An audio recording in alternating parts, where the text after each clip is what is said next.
friends, welcome back to my channel. If you're new here, my name is Holly. I'm a writer aspiring to be a published author, and in today's video I will be sharing with you the 12 writing tips of Christmas.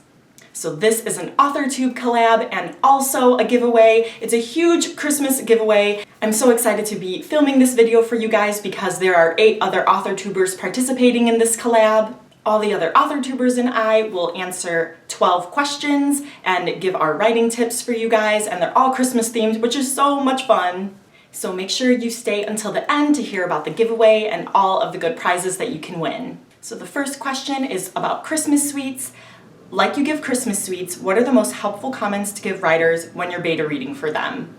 And so for me, the best way to give advice is to give a compliment sandwich. And so that is, you have some good piece of advice to give, something that the person needs to work on, and then you end with something good. Now when you're beta reading for someone, it's kind of hard to like, oh, I'm commenting on this, and so I'm gonna have a good, bad, a good thing, like within that comment. But it's kind of more of the general sense of the compliment sandwich, where when I'm critiquing or beta reading someone's manuscript, I'm not only pointing out the things that I think they need to work on, but I'm also pointing out the things that I feel like they've done well, things that made me laugh out loud, that I'm excited for. I'm the person who will put in like emojis and, you know, just like screaming and saying yes and like OMG.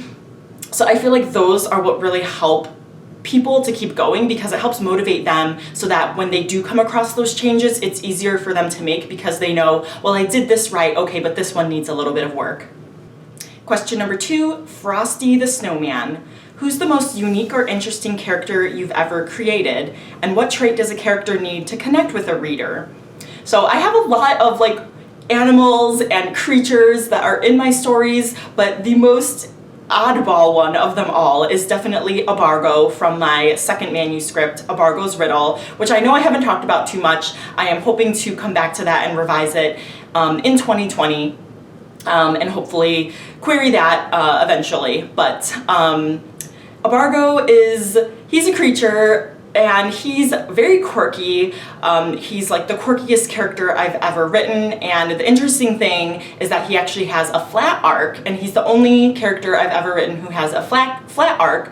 They're either positive or negative arcs, but he just stays the same throughout the whole time, but there's a reason for it, and he still has his own personality and everything. But he's a super fun creature that I created him in high school, and he just pops out on the page for me. And then the traits you need for a character to have the reader connect with them is to give them a good backstory, because it's going to drive their behaviors and lets the reader know their motivations and all of the reasons behind the goals that they have. It helps us empathize with the characters, helps us relate to them, because there's something that we pull from them to make us understand why they're doing what they're doing. Question number 3 is Christmas tree. What about writing lights you up the most? How do you keep this enthusiasm when things turn hard? So definitely what lights me up is like when the words are flowing, when I'm so immersed in my characters and the world, and they all feel real to me, and they're all just talking to me, and just everything's flowing seamlessly. That just lights me up. That feels so good. And when I need a little pick-me-up, when I'm not as motivated, I need outside motivation when I can't find that within myself. So whether that is reading motivational quotes, talking to a friend, a writing friend online, or just finding someone outside to hold myself accountable, that really helps me to kind of keep going when things are a little bit tough. Question number 4, Nutcracker. How do you create characters or items that come to life on the page? What tips do you have for describing them so readers can visualize and feel them? So I kind of talked about that with the backstory, but kind of what goes along with that is creating a character who has flaws. They have their own goals and personalities, and then they have their own histories. So when you read about them on page 1, you feel like you're walking in and like their story has already begun. Like there's so much more to them than what you're reading about, and that like helps make them more enriched and makes them feel more alive. And then how to make them feel more real is I really try to step inside my main character's shoes. So, you know, when they're entering into a world for the first time, or they're meeting a character for the first time, how would they see that world or character? Because everyone's going to react differently. One character who meets a girl may think that she's, you know, annoying, whereas someone else may think, oh wow, she's really beautiful, or she seems just like me. You have to really know them to describe the world and characters around them in a way that makes it believable. Question number 5 is nativity. Who are the people you could not be on this writing journey without? Those that have come around you to support and celebrate your writing. And then what are your best tips for finding a support system for those that feel alone? So definitely, I have shouted out these people before, but I will definitely do it again. Chris, my fiance, always lets me write, gives me the time to write. Doesn't quite understand the crazy writer life, but he accepts it, so that's good. And then of course my twin sister Heather, who I could not be on this journey without. I think I would have given up a long time ago, because she's the one who motivates me and helps me keep going, and when I'm in my own ruts, she like pulls me out. It's like, girl, you are not doing this. Like, you're gonna be that success story, so like, you know, get out of that dirt. So yeah, so she really helps me out. And then a lot of my writer friends, Savannah J. Goins, Brittany Wang, Alicia Grumley, they are like my rocks, they're my mastermind group, and they really help me with the goals that we set each week. I have people that I am holding myself accountable to, and like, they are just awesome people. They're wonderful, down to earth, and very talented. So I am just like, feel so grateful for everyone that I have. And there's so many other people too. I could list so many people, but those are the people that like have really helped me along this journey thus far. So really, to find that support system, you want to put yourself out there. You know, you want to engage with other authors and writers and do it like in a way that seems natural. So the friendship has to happen naturally, but it has to be like a two-way street. So make sure that the other person is engaging with you as well on your posts and on your social media. And so it's that give and take. But yeah, it's going to happen just like any other natural friendship. You'll start to talk about things other than writing. You'll find that you have connections with them, you know, outside of the writing world. And that's going to really help bond you guys, is not just the writing piece. So question number 6 is Christmas story, Love Actually. Who is your favorite couple you've ever written, and how would they spend the holidays? What do you like to see happen with couples in fiction? So I had to shout out So I had to shout out the couple from the Celestial Code, which is Lucci and Rem. They are my babies, they are my heart, and I love them so much. But yeah, they would definitely be having so much fun during the holidays, spending together.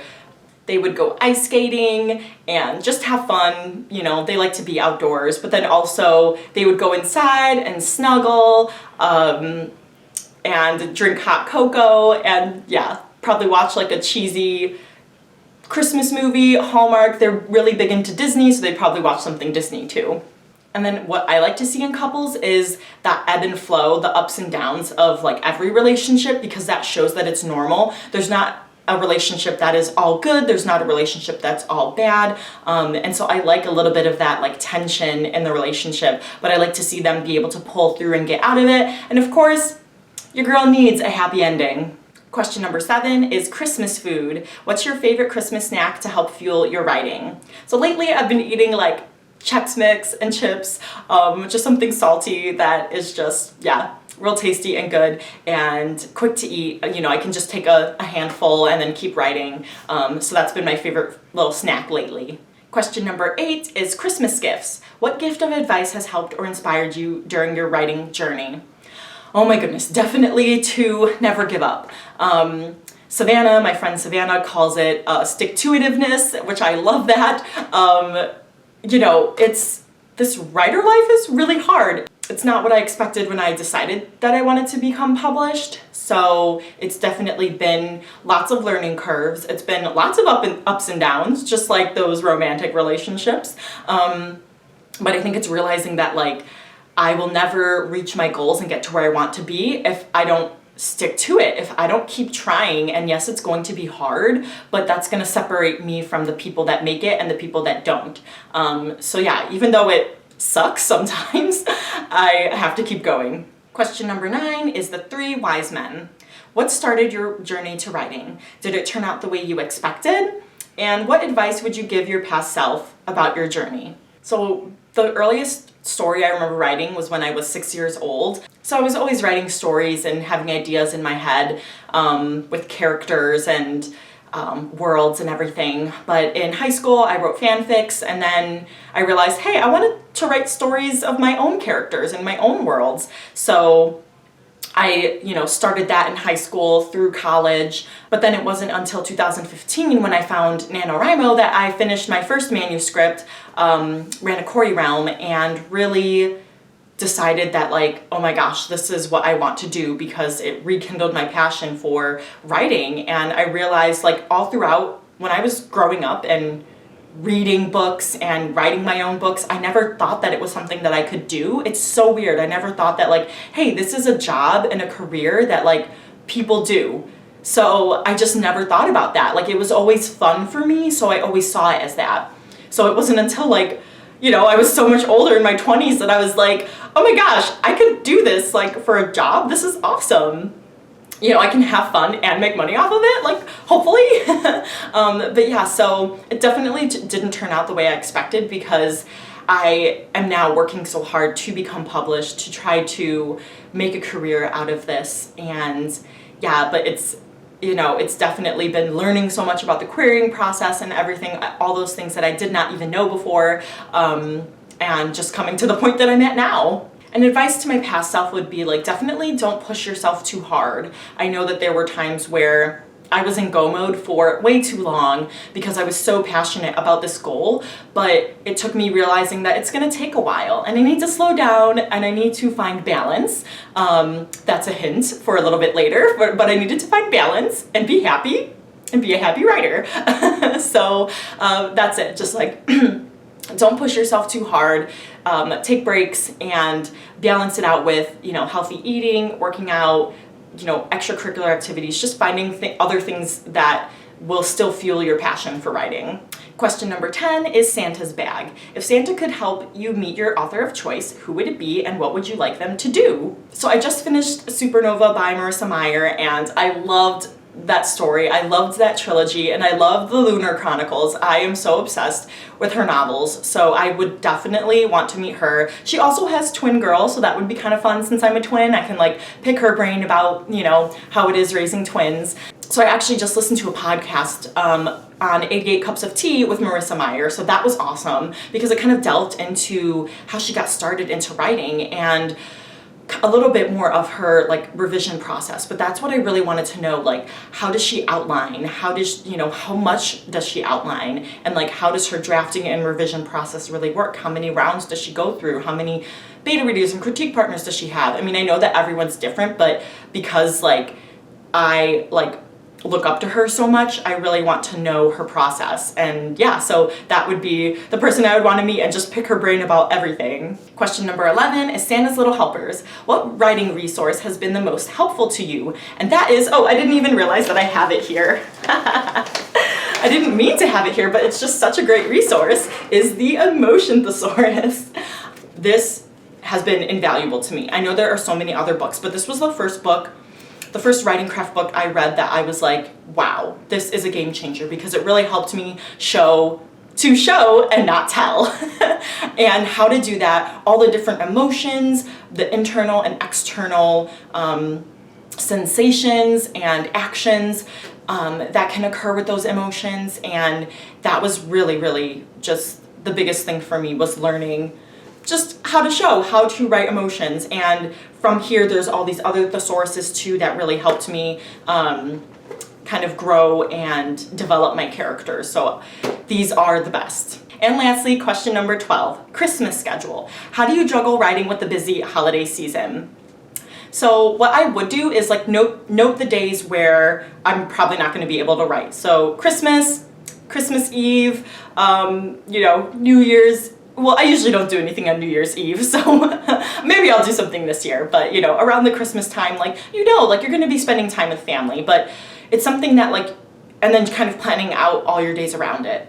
but that's something that like kind of is always, there's like holidays always going on. Like you have to do freaking NaNoWriMo with Thanksgiving and Black Friday, so I already have to like juggle my writing around that and around other holidays, Easter, 4th of July, there's all these things. So I feel like it's kind of normal for me, and I don't really like learn to juggle it because there's always ebbs and flows of me being busier with doing things with family or friends or the holidays. So it's just kind of like a normal thing for me to do, is to just work around all the craziness that life throws at you and try to get some words in. All right, you guys, so that is it for the questions. Now it's time for the giveaway, which I'm so excited about. So the 8 other author tubers that are participating in this giveaway collab are Jenna Streety, myself, Mari Suggs, Katie Wilson, Brittany Wang, Angela Ann, Mandy Lynn, Melissa Hope, and Natalia Lee. So we are all excited because we are all giving away ARCs, different books, different prizes such as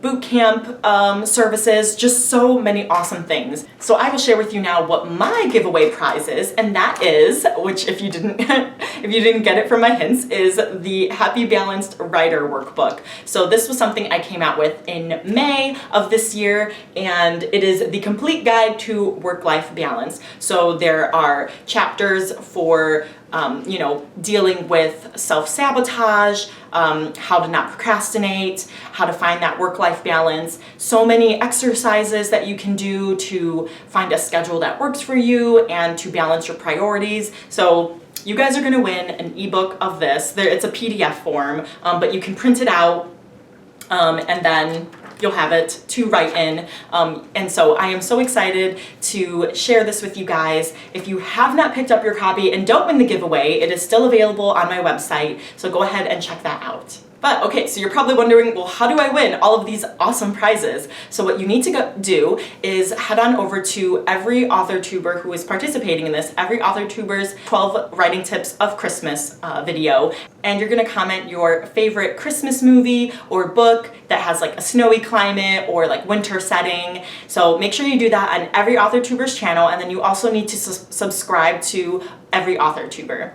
So we're going to be checking to make sure that you're following all of these lovely people and that you've commented on all of our videos. Another thing you can do if you can't think of like a Christmas or wintry book or movie is you can just comment below with an answer to one of the 12 writing tips questions. So other tidbits of this giveaway is that it is open from now until December 15th at 5 p.m. Eastern time, and we will draw the winner that night, which is super, super exciting. And I think Melissa Hope will let the winner know. And then it is open for US and Canada only, so I'm sorry for our international peeps. And so this is a AuthorTube loop, so I am going to be sending you to the next AuthorTuber, and that will be Mari Suggs. So I will link her channel down below, so go check her out, check out her video, and then at the end she will link you to the next author. So guys, I hope you were excited for this collab giveaway. I am super excited. Good luck to all of those who enter. Please don't forget to comment your wintry book or movie or answer one of the questions. And if you do have any questions about the giveaway, please also let me know down below so I can answer them so that you can try to win all of these awesome prizes. Please give this video a big thumbs up and click subscribe to support my channel, and I will see you guys next time. Bye!